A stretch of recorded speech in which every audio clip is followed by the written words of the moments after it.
So, as you know already, with respect to second chapter is concerned, sexual reproduction in flowering plant. Initially, you have come across introduction where I put forward the definition of flower. Then you have come across parts of a typical flower. Followed by that, I discussed androecium in detail where I come across definition of androecium.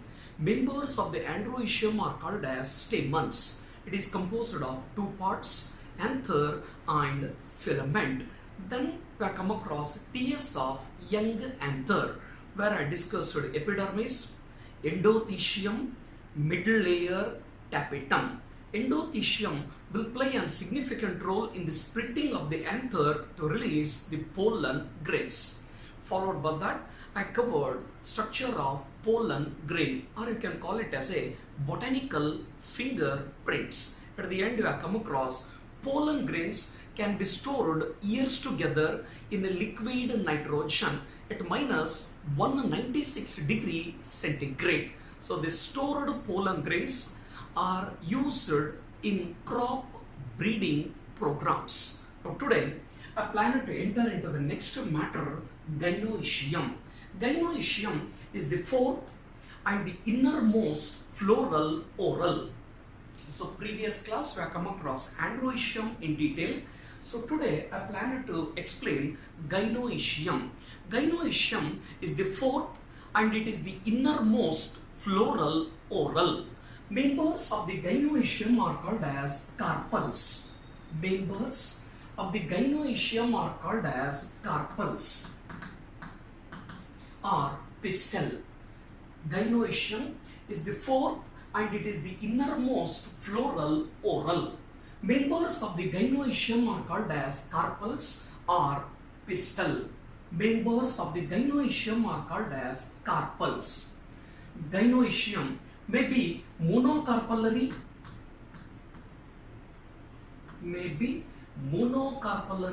or multicarpellary. It may be monocarpellary or multicarpellary. Monocarpellary means it is composed of only one carpel. Multicarpellary means it is composed of many carpels. So I hope that the point is clear. Gynoecium is composed of one or many carpels. One monocarpellary, many multicarpellary. Each carpel is composed of three parts.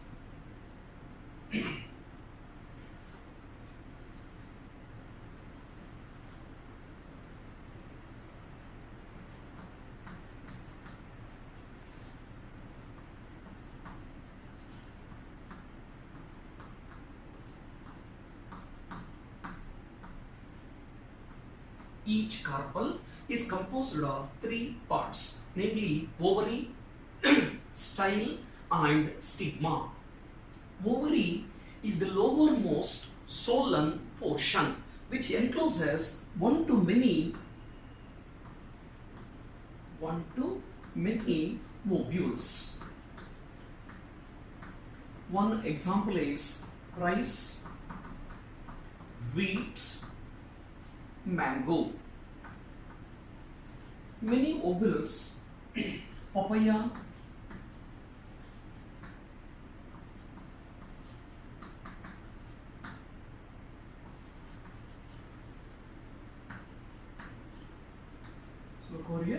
members of the gynoecium are called as carpels. Each carpel is composed of three parts, namely ovary, style and stigma. Ovary is the lowermost solan portion. Ovary is the lowermost solan portion which encloses one to many ovules. One ovule example is rice, wheat, mango. Many ovules, many examples are there, but out of which three they are given in the NCERT: papaya, orchids and watermelon. Papaya and watermelon. So style is a short or a long tube-like structure. Style is a short or a long tube-like structure arising from the ovary. Style is a short or a long tube-like structure arising from the ovary. Stigma is the terminal part of the carpel and it is the receptive part. Receptive means it will receive the pollen grains. Look over here. Members of the gynoecium are called as carpels. Each carpel is composed of three parts, namely ovary, style and stigma. Ovary is a lowermost solan portion. Ovary is the lowermost solan portion which encloses one to many ovules. It encloses one to many ovules. So for one ovule, I put forward 3 examples. For many ovules, I quoted 3 examples. I am expecting that you have seen papaya and watermelon. Next part is style. It is a short or a long tube-like structure arising from the ovary. Style is a short or a long tube-like structure arising from the ovary. Stigma is the terminal part of the carpel. It is the receptive part. Receptive means it will receive the pollen grains. It will receive the pollen grains. Before switch over to the structure of megasporangium, I would like to clear 2 important points which come across in PUC first year in chapter Morphology of Flowering Plants.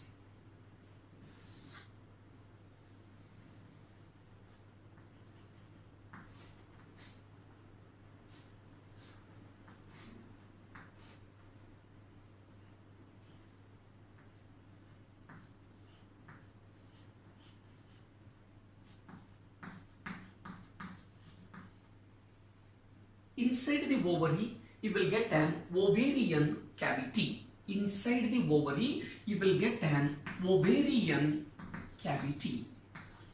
This ovarian cavity is also called as locule. So before switch over to the next structure of megasporangium, I would like to make you to recollect the 2 points which are come across in PUC first year under the chapter Morphology of Flowering Plants. Ovary contain ovarian cavity, or inside the ovary you will get ovarian cavity. Ovarian cavity is also called as locule. Inside that locule you will get placenta. Inside the locule you will get placenta. So placenta is having 2 different meanings. One is fertile tissue. Fertile tissue of the ovary is called as placenta. Inside the ovary, you will get ovarian cavity or locule. Inside the locule, you will get placenta. Placenta is having 2 different meanings. One with respect to plant, it is the fertile tissue of the ovary. It is the fertile tissue of the ovary. Second is with respect to human reproduction. Just remember this definition. Once again, I will explain this matter in detail in my next chapter, Human Reproduction. Placenta is an organic connection. Placenta is an organic connection between the fetus and the uterus of the mother for the physiological exchange of metabolic substances. So dear students, please don't get confused with this technical term placenta. One with respect to plant, it is the fertile tissue of the ovary. It is the fertile tissue of the ovary. With respect to human reproduction chapter is concerned, it is an organic connection between the fetus and the uterus of the mother for the physiological exchange of metabolic substances. I will explain this placenta in detail in my next chapter, Human Reproduction. So that ends introduction to gynoecium. Next I will enter into the structure of megasporangium. Structure of megasporangium.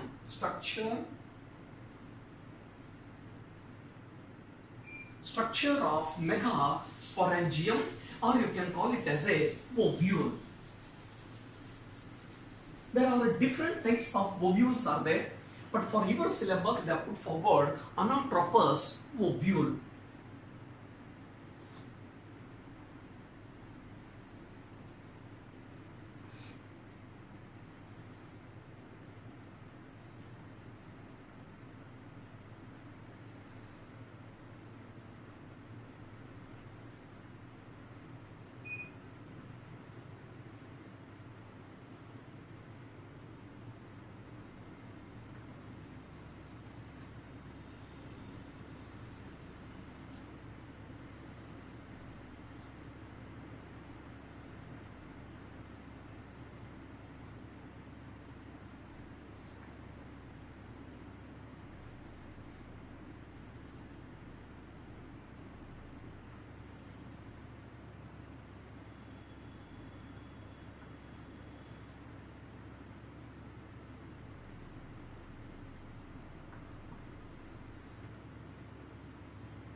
Right. So, as you know already, initially I come across definition of gynoecium. Then I introduced the structure of carpel. It is composed of three parts: ovary, style, stigma. Followed by that, next I will enter into an important matter: structure of megasporangium. This question may appear for 5 marks. At that time, approximately the figure will carry 2 to 2.5 marks, and explanation will carry 2.5 or sometimes 3 marks. So depending upon the mode of arising the question, you have to prepare the matter. So previous day, one of the student has arised the question, which book we have to refer for second year. No doubt you have to refer only NCERT book.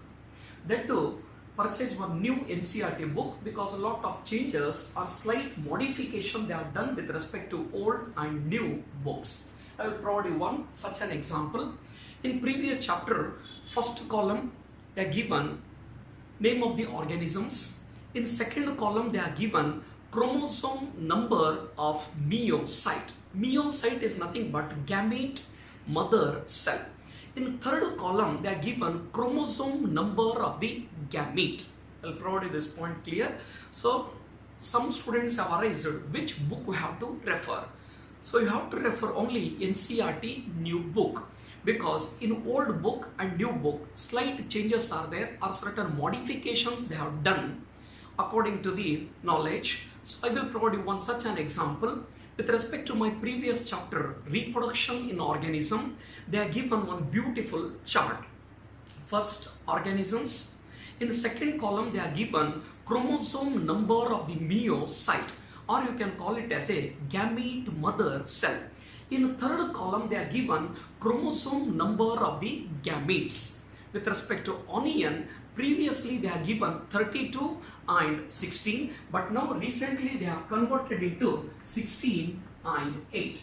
Chromosome number of the meiocyte of the onion, chromosome number of the meiocyte of the onion is 16, and chromosome number in case of gamete is 8. So please better purchase one new NCERT book and go through accordingly. Move to structure of megasporangium. So it is very important for the point of examination. Ovule is attached to the placenta. Ovule is attached to the placenta. Ovule is attached to the placenta by a slender stalk known as funicle. Ovule is attached to the placenta by a slender stalk known as funicle.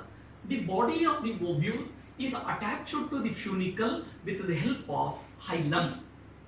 Ovule is attached to the placenta by a slender stalk, not splendor, I am talking slender. Slender means thin. Slender stalk known as funicle.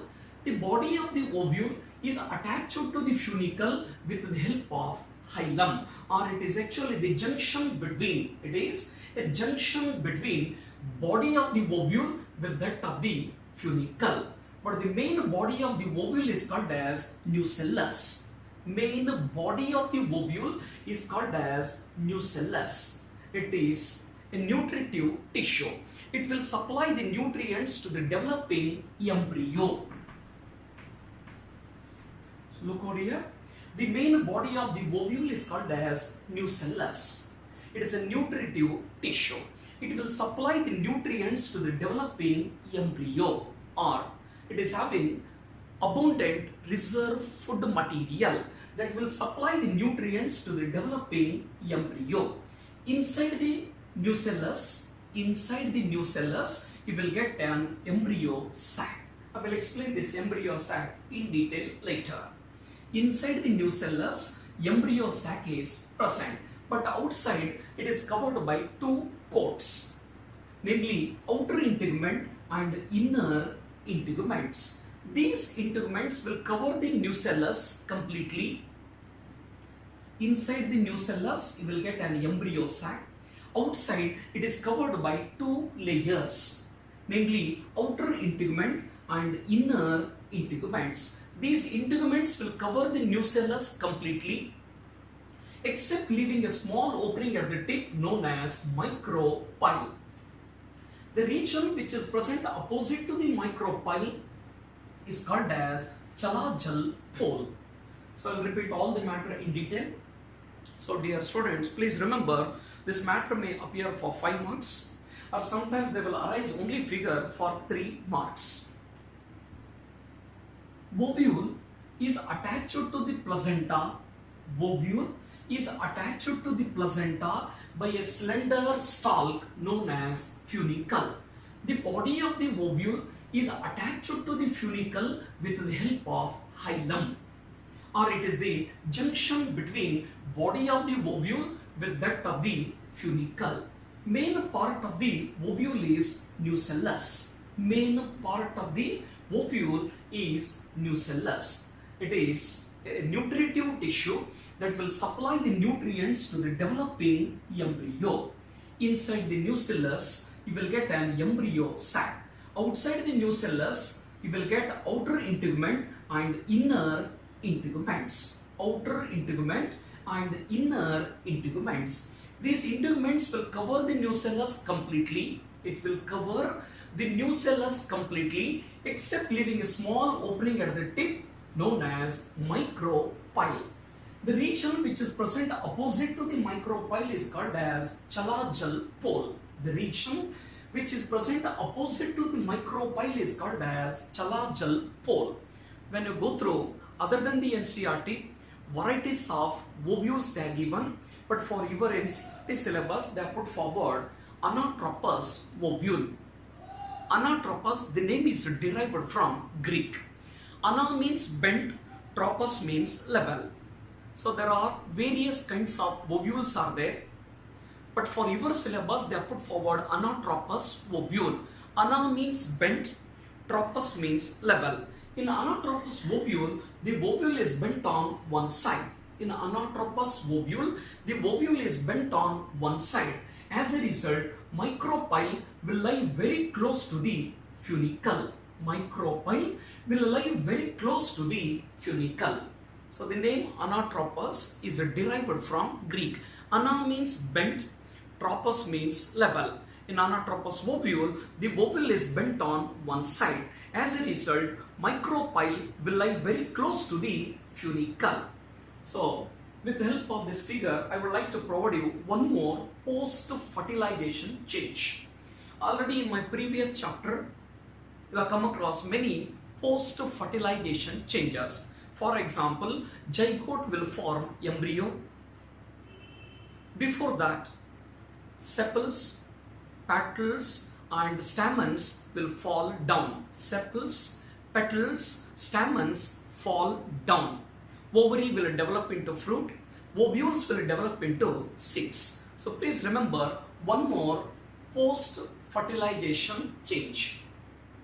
After fertilization, outer integument will develop into testa,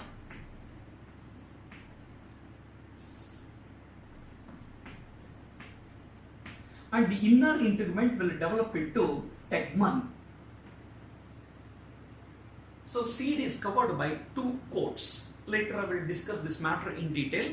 Seed is covered by two coats. Outer is called as testa and the inner is called as tegmen, which are actually developed from outer and inner integuments respectively. Outer integument will form the testa, whereas inner integument will form tegmen. So please remember one more post-fertilization change. Seed is covered by two coats. Outer is called as testa and the inner is called as tegmen, which are actually developed from outer integument and inner integument, which are developed from outer and inner integuments. Okay, so previously we have come across explanation related to anatropous ovule or megasporangium or in general ovule. Now look over megasporogenesis. Megasporogenesis. So in androecium you have come across microsporogenesis, the process of formation of microspores from pollen mother cell by meiosis is called as microsporogenesis. So in androecium you have come across microsporogenesis, the process of formation of microspores from pollen mother cell by meiosis is called as microsporogenesis. Now look over megasporogenesis, the process of formation of megaspores, the process of formation of megaspores from megaspore mother cell is called as megasporogenesis.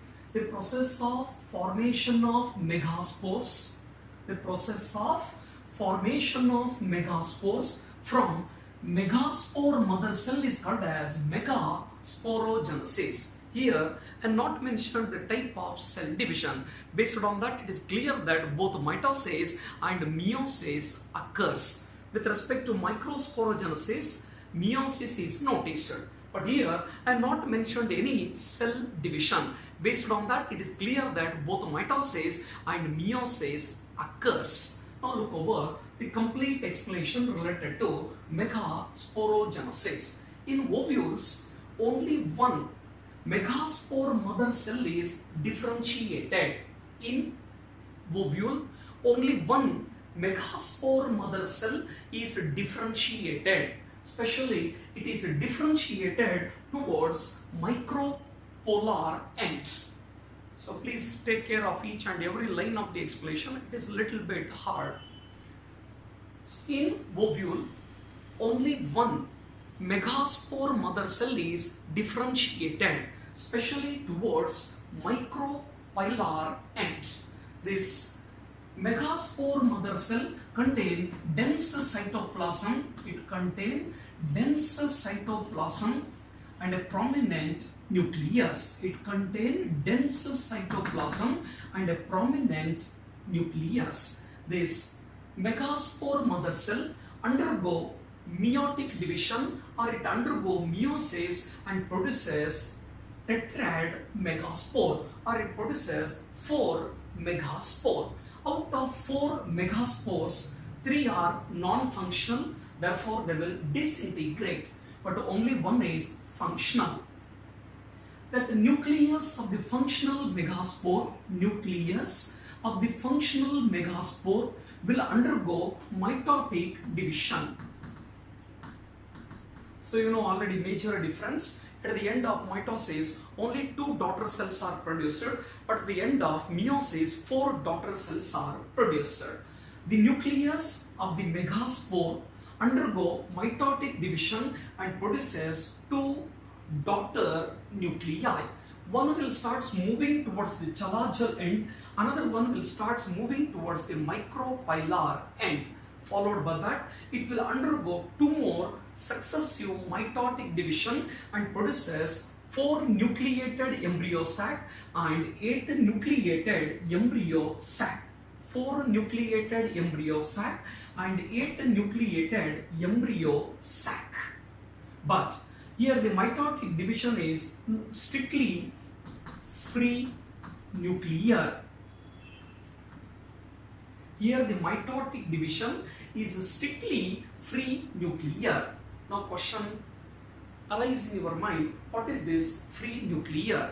Free nuclear means nuclear division is not immediately followed by the formation of cell wall. Nuclear division is not immediately followed by the formation of cell wall, but after completion of 8 daughter nuclei, cell wall is formed, which undergo organization to form 8 nucleated embryo sac. We will repeat this matter once again. The process of formation of megaspores from megaspore mother cell is known as megasporogenesis. The process of formation of megaspore from megaspore mother cell is called as megasporogenesis. During megasporogenesis, both mitosis and meiosis are noticed. But in ovule, only one megaspore mother cell is get differentiated, especially towards micropilar end. It contains dense cytoplasm and a prominent nucleus. This megaspore mother cell will undergo meiotic division and produces 4 megaspores. Out of 4 megaspores, 3 are non-functional, they will disintegrate later, but only one is functional. Nucleus of this megaspore will undergo 3 successive mitotic division. It undergo 3 successive mitotic division and produces 8-celled embryo sac. First, the nucleus of the megaspore will undergo first mitotic division and produces 2 daughter nuclei. One will start moving towards the chalajal pole, another one will start migrating towards the micropolar end. Followed by that, you will get 2 more successive mitotic division. 4 nucleated embryo sac, this is an 8 nucleated embryo sac. But the mitotic division is not, actually it is strictly free nuclear. Free nuclear means immediately after nuclear division, cell wall is not formed. But after completion of 8 nuclei, cell wall is formed, which are organized into 8-celled embryo sac. Now look over the structure of embryo sac. and this question has appeared many times for 3 marks. Only they have raised the question, draw a neat labeled diagram of embryo sac. Draw a neat labeled diagram of embryo sac. At that time you have to draw only figure. If you write the matter, then also they will not consider. When they will arise the question, explain this embryo sac. At that time, approximately figure will carry 2 to 2.5 marks. Explanation will carry 2.5 or 3 marks. Now look over important matter, structure of embryo sac. Structure of embryo sac. At maturity, it is having 8 nuclei, but cells are 7. At maturity, embryo sac is having 8 nuclei, but cells are 7 in number. Out of 8 nuclei or out of 8 cells, 3 cells which are present towards the micropylar end is called as egg apparatus. Out of 8 daughter cells, 3 cells which are present towards the micropylar end is called as egg apparatus. It is composed of 1 egg cell at the center. On either side, you will get synergids. Actually, it is not pronounced as a synergids, it is pronounced as a synergids. Okay, look over the way of pronunciation. Out of 8 daughter cells, 3 cells which are present towards the micropylar end is called as egg apparatus. It is composed of 1 egg cell at the center. On either side, you will get 2 synergids. On either side, you will get 2 synergids. The synergid is having cellular thickening known as filiform apparatus. Generally, it is present towards the micropylar end. Synergid is having cellular thickening known as filiform apparatus. It will give direction for the entry of pollen 2 into the helper cells. So, synergid is also called as helper cells because it will give direction for the entry of pollen 2. And remaining 3 cells which are present towards the chalajal end are called as antipodals. Rest cell which is present at the center is called as central cells. Before fertilization, both the polars,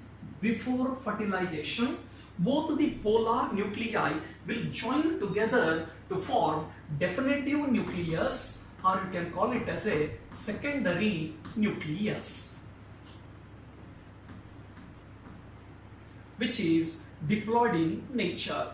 N plus N is equal to 2N. So look over, I will repeat this embryo sac. So please remember, it is very important for the point of examination. At maturity, embryo sac is having 8 nuclei and 7 cells. Out of 8 daughter cells, 3 cells which are present towards the micropylar end is called as egg apparatus. It is composed of 1 egg cell at the center. On either side, you will get 2 synergids. Synergid is having cellular thickening known as filiform apparatus that will give direction for the entry of pollen 2. Rest 3 cells which are present towards the chalajal end are called as antipodals. Rest 2 more which are present at the center are called as polar nuclei. So before fertilization, both the polar nuclei will join together to form definitive nucleus, or you can call it as a secondary nucleus. So it is diploid in nature. You know already difference between haploid and diploid. Haploid means it is composed of single set of chromosome.